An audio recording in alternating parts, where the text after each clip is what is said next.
2. A Shoebox, 1925. I have spent most of this book detailing my personal journey to the creation of Joey Drew Studios. All the pieces I collected over the years I was slowly putting together. Eventually, there comes a point where the puzzle transforms from something abstract to an image, much like Molden's water lilies. Simply random brushstrokes, creating a cohesive painting. It can't be as simple as one piece, one missing piece now found put in its place. Will you believe that for me that the missing piece had to do with the shoes? After all this? I was working well at the bookstore, giving more duties and responsibilities. My journey upward to the manager was, as Mr. Kirkpatrick put it, the quickest I ever seen.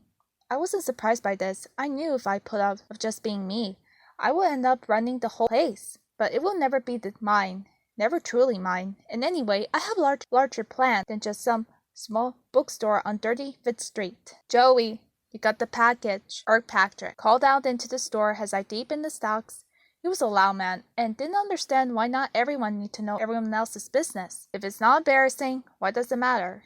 He asked me once. The truth, in theory, the problem, of course, was that he had a very little skill in knowing what was embarrassing and what was not. That being said, I had grown very used to it by now. Thanks, Mr. K, I replied, and joining him at his desk, I instantly knew what it was. Hey, open it.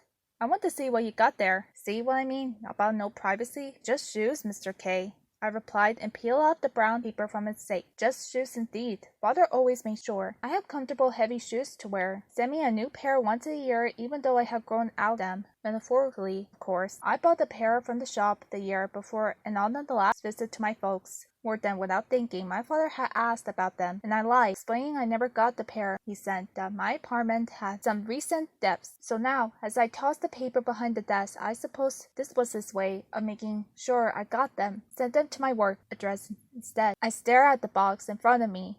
It was unusual to say the least. There was a little card attached, so I read it. Joseph, better than safe than sorry. The elves and I have worked extra hard this year. What do you think of our new design? Customers have been complimenting and recommending us to their friends, all because of the box. Strange world we live in, but your mother and I are not complaining. Enjoy, your father.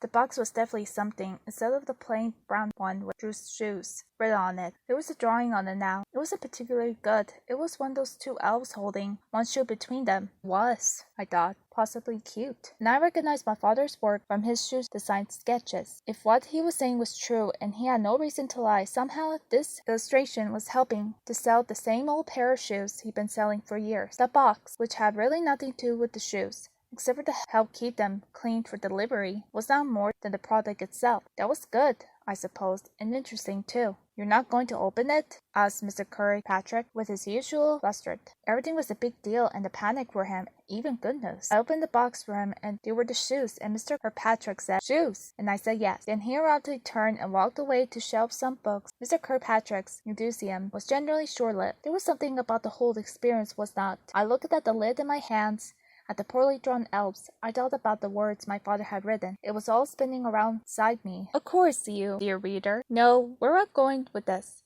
You know the big idea I had eventually, and you might be thinking that it was where it all started. You will be right in the way. That is to say, this is the moment the puzzle pieces were putting themselves together in my mind, but still didn't understand the full picture. No, that moment didn't happen until a few months later. That being said, I took credit the shoebox with being filled of my great idea. I just now needed a match.